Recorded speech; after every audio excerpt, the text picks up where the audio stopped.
Good morning everybody. कैसे हैं आप लोग? उम्मीद करते हैं अच्छे होंगे। मैं हूं आर के रंजन सर और स्वागत है आप लोगों का अपना चैनल आर के रंजन इंग्लिश क्लासेस। तो आज हम लोग एक नए टॉपिक का शुरुआत करने जा रहे हैं जिसका नाम है idiom and phrases. Idiom and phrases में बहुत सारे स्टूडेंट्स को बच्चों को दिक्कत रहती है। आज हम लोग उसको पढ़ेंगे और डाउट को क्लियर करेंगे। आप जब चीजों को ठीक से समझेंगे और सुनेंगे तो देखिए तनिक भी आपको हार्ड नहीं लगेगा। इडियम फ्रेज से लोग कतराता है, भागता है कि वर्ड्स कैसे होगा कंप्लीट। बहुत सारे बच्चे फोन करते हैं सर वर्ड कैसे याद रहेगा। सिर्फ मेरी बातों को ध्यान से सुनिए, मेरे साथ साथ काम करने का प्रयास कीजिए। आप चीजों को समझिए, सुनिए, फिर लिखिए। आपको ऑटोमेटिकली याद होते चला जाएगा। आप उसको दिक्कत होता है तो दोबारा देखिए, वीडियो को बार बार देखिए आप, तो चीजें दिमाग में चली जाएंगी। और जब भी वीडियो देखिए, पढ़ने का काम कीजिए तो शांत माहौल में। ऐसा नहीं कि वहां भीड़ भाड़ है, 10 लोग बैठा हुआ है और हंसी मजाक हो रहा है उसमें आप पढ़ रहे हैं, तब आपको नहीं समझ में आएगा। बिल्कुल शांत वातावरण में, माहौल में जब आप अकेला होते हैं तो उस समय पढ़ने का काम कीजिए। बाकी जब पढ़ने का टाइम ना होता तो उस समय एंजॉय कीजिए, खाइए पीजिए, मजे में रहिए लॉकडाउन में। लेकिन जब पढ़िए तो मन से पढ़िए। तो आइए बिना समय गवाए हुए हम लोग शुरू करते हैं। बहुत ही जबरदस्त टॉपिक है इडियम फ्रेजेस। एक एक बात को आप सुनेंगे और लिखने का काम करेंगे। कह रहा है इडियम एंड फ्रेजेस, ये पार्ट 1 पर हम लोग काम कर रहे हैं। ये पहला पार्ट है, शुरू ही हो रहा है आज। कह रहा है कि पुट द कार्ट। आप जानते हैं पुट मतलब एक एक वर्ड को समझिए, और आपको आवश्यकता है, लगता है लिखना तो उसको आप लिख सकते हैं। आप कॉपी में लिख लीजिए। पुट मतलब क्या होता है? रखना। यदि आपको इच्छा है तो लिख लीजिएगा। पुट मतलब रखना। लिखते चलिए मेरे साथ साथ लिखना है। कार्ट मतलब क्या होता है? गाड़ी। तो गाड़ी को रखा, गाड़ी को रखा। बिफोर मतलब होता है के सामने, और इसका हिंदी के पहले भी होता है, लेकिन यहाँ पर होगा के सामने। जब जानवर और व्यक्ति के सामने की बात हो तो वहां पर बिफोर का हम लोग यूज करते हैं। जैसे मैं जज के सामने खड़ा था, I was standing before the जज, है ना। मैं राम के सामने बैठा था, I was sitting before Ram. तो लोग क्या बोलते हैं? बिफोर राम, बिफोर द जज। जज क्या है? व्यक्ति है। राम क्या है? व्यक्ति है। तो वहां पर बिफोर का मतलब हो जाता है के सामने। तो यहाँ पर पुट द कार्ट, गाड़ी को रखा, बिफोर द हॉर्स, कहा? घोड़ा के सामने। आप हमको ईमानदारी से बताइए, गाड़ी को घोड़ा के सामने अगर रखेंगे तब घोड़ा खींच के लेके चला जाएगा गाड़ी को, कि गाड़ी को पीछे रखेंगे तब घोड़ा क्या करेगा? अपने गर्दन में लेकर बांध कर लेके चला जाएगा। तो गाड़ी को हम लोगों को घोड़ा के सामने नहीं रखना है, पीछे रखना है। आप लोग देखते हैं जब भी कोई चीज पीछे रखेंगे, टमटम वगैरह पीछे रहेगा तब ना घोड़ा को खींच के लेके जाएगा। अब गाड़ी को आप आगे रख दिए तो आदमी है नहीं, धक्का मार देगा। तो सोचने वाली बात है। अर्थात आपने जो काम किया वह गलत तरीके से, गलत वे में, उल्टा तरीके से आपने काम किया। कहता है कि डू, आपने जो किया, डू थिंग्स, आपने जो भी चीज किया, काम किया, इन द रॉन्ग वे, आप गलत तरीके से काम किए, उल्टा काम कर गया, तो उसको बोलते हैं गलत या उल्टे क्रम में काम करना। तो एग्जाम में क्वेश्चन आता है कि put the cart before the horse, इसका क्या मतलब हुआ? आप समझिए इसका क्या मतलब हुआ। और आपको 4 ऑप्शन में एक ऑप्शन दिया रहेगा, do things in the wrong way, आपको यही ठीक मान लेना है। लेकिन आप समझेंगे तब ना कि ये क्या है। मतलब गाड़ी को रखा गया है बिफोर द हॉर्स, घोड़ा के सामने, जो गलत बात है, पीछे रखना चाहिए, तो वो खींच के लेके जाता।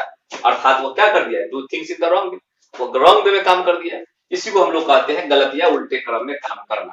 तो उम्मीद करते हैं आपको बातें समझ में आ गई होंगी। आगे बढ़े। कह रहा है कि a fish out of water, मतलब यहाँ पर मछली को कहाँ रखा गया है? ए फिश, यहाँ पर कोई मछली है, आउट ऑफ वाटर, उसको पानी से बाहर निकाला। अब बताइए, किसी भी मछली को आप पानी से जब बाहर निकालेंगे तो मछली छटपटाने लगेगी, है ना। उसकी वो जल्दी ही जो है छटपटाहट उसमें आ जाएगा, जल्दी ही वह मृत्यु के हवाले हो जाएगी, है ना, स्वर्ग पधार जाएगी, जो कह लीजिए आप। तो लोग तो उसको जीने ही नहीं देता है। स्वर्ग नरक क्या है? उसको तो लोग खाद्य पदार्थ में लोग यूज कर रहा है। तो a fish out of water, जब हम लोग मछली को वाटर के बाहर रखेंगे तो आप सोचिए कि वह छटपटाएगी। आप देखे होंगे। तो वह, उसको बोलते हैं, वो कंफर्टेबल फील नहीं करेगी, अनकंफर्टेबल फील करेगी। आप फिर उसको उठा कर रख दीजिए पानी में तो अच्छा महसूस करेगी, है ना। लेकिन जैसे पानी से बाहर निकालिएगा तो वह अनकंफर्टेबल महसूस करती है, मतलब वह छटपटाने लगती है। तो यहाँ पर देखिए अनकंफर्टेबल क्वेश्चन रहेगा आपको कि a fish of out of water. सोचिए कि अगर किसी मछली को आउट ऑफ वाटर कर देंगे तो कंफर्टेबल होगा कि अनकंफर्टेबल होगा? अनकंफर्टेबल होगा, तो हम लोग वहां पर टिक लगा लेंगे। उसको बोलते हैं असुविधाजनक। हिंदी भी हमने लिख दिया है ताकि आप बढ़िया से सीखिए चीजों। अब आगे कह रहा है बी। बी मतलब होता है होना, बॉर्न। बी बॉर्न मतलब जन्म होना, जन्म लेना। With a silver spoon. Silver मतलब जानते हैं चांदी, और स्पून मतलब जानते हैं चम्मच। किसी व्यक्ति का जन्म चांदी के चम्मच के साथ हुआ है। कह रहा है कि बी बॉर्न मतलब जन्म होना with a silver spoon, silver spoon के साथ। तो चांदी के चम्मच के साथ यदि किसी का जन्म हुआ है, इसका कहने का क्या मतलब है? इसका कहने का मतलब है कि उसका जन्म जो है अमीर परिवार में, अमीर घराने में हुआ। एक एग्जांपल देखिए, जैसे अभिषेक बच्चन। अभिषेक बच्चन का जन्म कहाँ हुआ? अमिताभ बच्चन के घर में हो गया। तो अमिताभ बच्चन पहले से एक्टर है, धनी व्यक्ति है, और उनके घर में जन्म ले लिया अभिषेक बच्चन। तो अभिषेक बच्चन का जो जन्म हुआ वो विथ अ सिल्वर स्पून, चांदी के चम्मच के साथ जन्म हुआ। मतलब धनी परिवार में उसका जन्म हुआ है ना, चांदी के चम्मच के साथ उसका जन्म हुआ। ये फ्रेज है। फ्रेज को आप चीजों को एनालाइज करके दिमाग में रखिए, उसको समाज से किसी व्यक्ति से जोड़कर अपने दिमाग में रखिए। तो जब भी कोई कहेगा be born with a silver spoon, मतलब जन्म हुआ सिल्वर स्पून के साथ, तो आप समझ जाइए कि इसका जन्म जो है बड़े घराना में हुआ है। तो उसको बोलते हैं बी बॉर्न जन्म होना in rich family. Rich family में तब यही टिक लगाएंगे, B born in rich family tick लगाएंगे। हिंदी में लिख दिए है धनी परिवार में जन्म हुआ। कमाल का चीज है, आप हिंदी थोड़ा देते जाइए। आगे कहता है सी आई टू आई। अब बताइए सी मतलब क्या होता है? देखना। और आई टू आई, आप किसी के आंख में आंख डालकर, आप किसी के आंख में आंख डालकर बात करते हैं, या आंख में आंख डालकर आप उसके साथ रहते हैं, उससे बात करते हैं। इसका मतलब यह हुआ कि आप दोनों व्यक्ति जब आंख में आंख डालकर बात करते हैं, इसका मतलब है कि दोनों एक दूसरे के लिए क्या है? सहमत है। दोनों एक दूसरे से सहमत है, दोनों एक दूसरे से प्रेम करता है, दोनों एक दूसरे से क्या है? एक दूसरे के लिए एक दूसरे से लगाव है। तो सी मतलब क्या होता है? देखना। आई टू आई मतलब एक दूसरे के आंखों में देखना। तो एक दूसरे की आंखों में आप जब ताक झांक करते हैं या देखते हैं कुछ समय तक, इसका मतलब है कि दोनों के बीच में प्रेम है, दोनों के बीच में एग्री है, दोनों के बीच में सहमति है। तो इसका आंसर क्या होगा? इसका आंसर होगा एग्री, उसको बोलते हैं सहमत होना। तो क्वेश्चन एग्जाम में आएगा सी आई टू आई, ये हमारा इडियम फ्रेज है। सी आई टू आई ये फ्रेज है। 4 ऑप्शन में एक ऑप्शन रहेगा आपको एग्री, वहां पर आप टिक आउट कर देंगे, टिक लगा देंगे। उसका हिंदी होता है सहमत होना। एक एक चीजों को देखिए, सुनिए और लिखते जाइए अगर दिक्कत है। आगे कहता है ए बेकर्स डजन। बेकर मतलब होता है रोटी पकाने वाला, लेकिन उस पर ध्यान नहीं दीजिए। आप ये ध्यान दीजिए कि यहाँ पर ए लिखा हुआ है। तो ए का मतलब क्या होगा? ए का मतलब होगा एक, यहाँ पर ए लिखा हुआ है। तो ए का मतलब क्या होगा? ए का मतलब एक होगा। और डजन, डजन का मतलब क्या होता है? दर्जन। तो आप एक, ये हो गया आपका एक, ये हो गया दर्जन मतलब 12। तो 1 और 12 दोनों जोड़ दीजिए, कितना हो जाएगा? 1 12 13 हो जाएगा।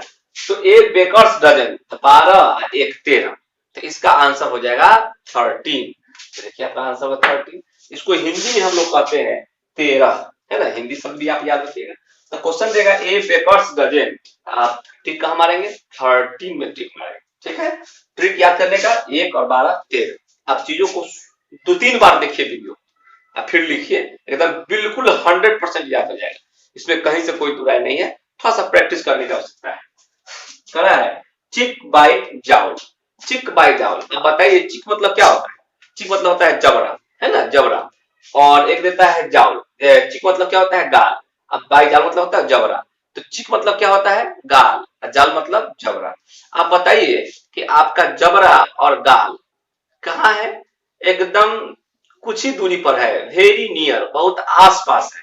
तो जब भी चिक बाई जाउल देगा, चिक मतलब गाल, अब बाई जाउल मतलब जबड़ा, तो जैसी चिक बाई जाउल देगा, चिक बाई जाउल, तो समझिए कि ये आस पास की बात कर रहा है। इसका आंसर हो जाएगा वेरी नियर।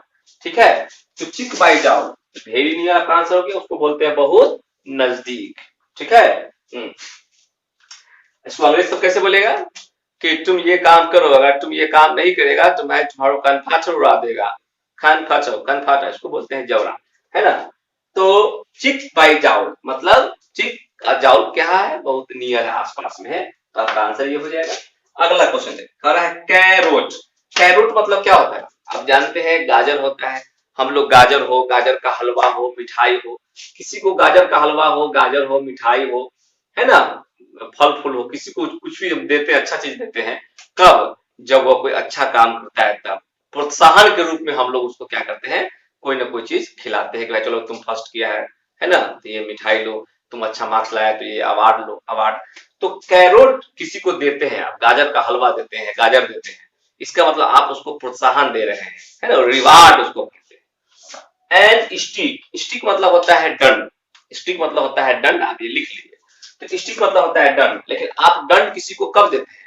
जब वह बच्चा कोई गलत काम करता है ना, होमवर्क कंप्लीट नहीं करता है, या कोई इनडिसिप्लिन वाला काम करता है, वो डिसिप्लिन वाला काम नहीं करता है, तो वह क्या है, इनडिसिप्लिन में है, बच्चा डिसिप्लिन को मेंटेन नहीं कर रहा है, डिसिप्लिन को तोड़ दे रहा है, तो हम लोग वहां पर क्या करते हैं, उसको पनिशमेंट देते हैं, उसको स्टिक मतलब दंड देना। तो यहाँ पर कैरोट मतलब हो जाता है रिवार्ड, आप किसी को रिवार्ड देते हैं। एंड स्टिक, स्टिक मतलब होता है दंड, उसको हम लोग बोलते हैं पनिशमेंट, क्या बोलते हैं, पनिशमेंट। तो आपका हिंदी में क्या कहिएगा, प्रोत्साहन एवं दंड। तो क्वेश्चन देगा कैरोट एंड स्टिक, तो क्वेश्चन देगा कैरोट एंड स्टिक, तो आप लोग ठीक लगाएंगे रिवार्ड एंड पनिशमेंट। तो आप याद होना चाहिए कि कैरोट कब होता है, जब किसी को, कैरोट कब किसी को देते हैं, जब रिवार्ड होता है, और दंड कब देते हैं, जब कोई गलत काम करता है, उसको हम लोग पनिशमेंट कहते हैं। तो क्वेश्चन एग्जाम में आएगा कैरोट एंड स्टिक, तो आप कहाँ टिक मारिएगा, आप टिक मारिएगा रिवार्ड एंड पनिशमेंट में टिक मारिएगा। तो उम्मीद करते हैं कि put the cart before the horse का मतलब आपको समझ में आ गया होगा, है ना। A fish out of the water का मतलब आपको समझ में आ गया होगा। Be bought with silver spoon का मतलब आपको समझ में आ गया होगा। सी आई टू आई का मतलब आपको समझ में आ गया होगा, है ना। ए बेकर्स डजन का मतलब आपको समझ में आ गया होगा। चिक बाय जाउल का मतलब आपको समझ में आ गया होगा, और कैरोट एंड स्टिक का मतलब आपको बढ़िया से समझ में आ गया। तो हम लोगों ने इसको देखा, अभी कुछ और इडियम फ्रेजेज है जिसको मैं आपको दिखाऊंगा। ये वीडियो आज से स्टार्ट हुआ है, कंटिन्यू रहेगा। इडियम फ्रेजेज बहुत कमाल का चीज है, आप मेरी बातों को ध्यान से सुनते रहिए और लिखते रहिए। इसको थोड़ा सा लिखिए फास्ट, फिर हम लोग अगले बोर्ड लेंगे। Write down fast now, please take a time.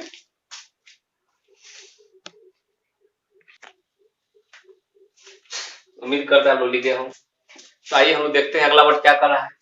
हम लोग का 8वां जो वर्ड है, कर रहा है ऑन एंड ऑन। जैसे हम लोग कहते हैं कैरी ऑन, काम को जारी रखो। तो कैरी ऑन मतलब, ऑन मतलब क्या होता है, किसी काम को जारी रखना। Carry on, go on, keep on, जो भी कह सकते हैं आप। तो ऑन मतलब जारी रखना, कहता है कि कैरी ऑन एंड ऑन, मतलब काम तो जारी है, एंड ऑन मतलब जारी रखिए। इसी को हम लोग बोलते हैं रेगुलरली। काम को रोकना नहीं है, ऑन एंड ऑन, काम जो है एकदम लगातार करना है ना, रोकने का कहीं से कोई उपाय नहीं है। Carry on and on, go on and on, keep on and on, मतलब आपको क्या करना है, रुकना नहीं है, रेगुलरली काम करना है, नियमित रूप से काम करना है। ठीक है, तो क्वेश्चन देगा ऑन एंड ऑन, तो समझ जाइए काम जो हो रहा है वो रेगुलरली हो रहा है ना। तो आप रेगुलरली भी टिक लगाइए, भी लिख दिए। लेकिन काम क्या करते हैं, आप कभी ऑफ कर देते हैं, कभी ऑन कर देते हैं। आज कर लिए, फिर कल नहीं किए, फिर कल नहीं किए, फिर परसों किए। तो आप गैप कर दे रहे हैं, काम रेगुलर नहीं कर रहे हैं, है ना। आपको एंड ऑन नहीं है, ऑफ एंड ऑन है। तो कभी काम आप नहीं करते हैं, कभी आप काम करते हैं, इसका मतलब है कि रेगुलरली नहीं होगा, उसको बोलते हैं इरेगुलरली। उसी को हम लोग ओकेजनली भी कहते हैं। इरेगुलरली कहिए या ओकेजनली कहिए। इसको हिंदी में कहते हैं कभी कभार, तो हमने हिंदी में लिख दिया है कभी कभार। इसको कभी कभार कहते हैं, कभी कभी। तो ऑन एंड ऑन रहेगा तो आप टिक लगाएंगे रेगुलरली में, ऑफ एंड ऑन रहेगा तो आप टिक लगाएंगे इरेगुलरली में। मेरी बातों को ठीक से सुनिएगा तो आप कभी नहीं भूलिएगा ये, लेकिन थोड़ा प्रैक्टिस करना होगा, शांत माहौल में सुनना होगा। भीड़ भाड़ में रहकर आप जब वीडियो देखेंगे या देखते हैं तो वो गलत आपका डिसीजन है। आगे आइए, कर रहा है कीप बैक। कीप मतलब क्या होता है, रखना। बैक मतलब क्या होता है, पीछे। कीप बैक मतलब पीछे रखना। आप ध्यान दीजिए अपने बचपन के दिन में, जब हम लोग कोई चीज खेलते थे, कोई खेल खेलते थे, किसी चीज को चुराना होता था तो हम लोग उसको लेके पीछे रखते थे। कोई बच्चा है, छोटा बच्चा है, उसे आप कोई चीज को चुराना चाहते हैं, लुकाना चाहते हैं, छिपाना चाहते हैं, तो आप क्या करते हैं, उसको ले लेते हैं पीछे में, अपने पीछे में उसको रख देते हैं। बच्चा जो है उसको कुछ तो भूल जाता है। मान ले कि आप बच्चा कुरकुरे खा रहा है ना, आप क्या करते हैं, उसमें 2 कुरकुरे ले लीजिए, 2-3 कुरकुरे आप ले लीजिए, आप पीछे लुका लीजिए। बच्चा ने पीछे रखने का क्या मतलब, कीप बैक, मतलब कीप बैक का मतलब क्या समझे, कीप बैक का मतलब होता है छिपाना, किसी चीज को क्या करना, छिपाना, उसको हाइड कहते हैं अंग्रेजी में। तो जहां भी कीप बैक आएगा तो समझिए कि मतलब रखना, पीछे रखना। पीछे रखना का यह मतलब है कि आगे जो भी बच्चा है या बंदा है, आप उससे चीजों को छुपाना चाहते हैं, हाइड करना चाहते हैं, इसीलिए आप क्या कर रहे हैं, कीप बैक, पीछे रख रहे हैं। तो कीप बैक का मतलब होता है हाइड, मतलब छिपाना। कमाल का चीज है, याद रखना है। कह रहा है कि ए रेड लेटर डे, ए रेड, रेड मतलब क्या होता है, लाल, लेटर मतलब क्या होता है, अक्षर, और डे मतलब क्या होता है, दिन। लिख लीजिएगा, आपको नहीं आएगा। ए रेड लेटर डे, ए रेड लेटर का, ए रेड लेटर डे का मतलब होता है कि लाल अक्षर का दिन। आप कैलेंडर देखते हैं, आप ईमानदारी से बताइए, कैलेंडर में जो भी दिन, कोई भी तारीख, अगर वह लाल रंग से लिखा हुआ है, लाल रंग से वह तारीख है, इसका मतलब है कि कैलेंडर में जो लाल लेटर से जो डे है, दिन है, वह आपके लिए खास है। उस दिन छुट्टी होगा, हॉलीडे होता है ना, नेशनल कोई फेस्टिवल हो तो उस दिन छुट्टी का, हॉलीडे का दिन होता है, इसलिए उस दिन को रेड लेटर, लाल अक्षर में लिखा जाता है। तो जैसे क्वेश्चन में आएगा ए रेड लेटर डे, तो आप याद रखिए कैलेंडर में रेड लेटर डे कौन होता है, रेड लेटर से कौन लिखा होता है, एन इम्पोर्टेंट डे, जो हम लोगों के जीवन में, दैनिक जीवन में इम्पोर्टेंट डे होता है, वह रेड लेटर से लिखा होता है। तो ए रेड लेटर डे, कैलेंडर जब देखे होंगे तब समझ में मेरी बात आ गई होगी। और कैलेंडर आप नहीं देखे हैं तो जाके देख लीजिए, लेकिन ऐसा कोई पृथ्वी पर आदमी होगा नहीं जो नहीं देखा होगा, सब लोग स्मार्ट है। आगे आइए, ए रेड लेटर डे, तो आप कहां टिक लगाएंगे, एन इम्पोर्टेंट डे, वो आपके लिए इम्पोर्टेंट डे होगा, जो रेड लेटर डे से होगा, रेड लेटर से लिखा होगा, वो आपके लिए कैलेंडर में महत्वपूर्ण दिन होगा। तो आप एन इम्पोर्टेंट डे में टिक आउट करेंगे। अगर ऑप्शन में ये नहीं देगा तो happy and significant day, happy and significant मतलब जो दिन खुशहाली, यादगार दिन है, मतलब महत्वपूर्ण दिन है, तो हैप्पी एंड सिग्निफिकेंट डे में भी आप टिक लगा सकते हैं। अगर ऑप्शन में ये नहीं आएगा तो इसमें टिक लगा लेंगे।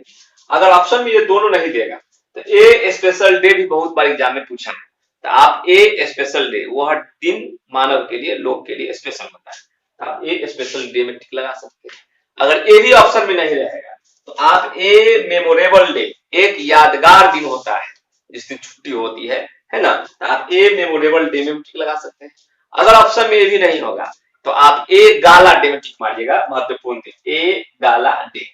तो आप समझ रहे हैं कि आपका an important day, happy and significant day, A special day, है ना, गाला डे, मेमोरेबल डे, आप कहीं भी आप टिक लगा देंगे, जो भी ऑप्शन में मिल जाएगा उस ऑप्शन को देखिएगा कि ऑप्शन कौन दे रहा है, ये दो तब भी ठीक है, ये देगा तब भी ठीक है, ये देगा तब भी ठीक है, ये देगा तब भी ठीक है, ये देगा तब भी ठीक है, जो देगा आप टिक लगा लीजिएगा।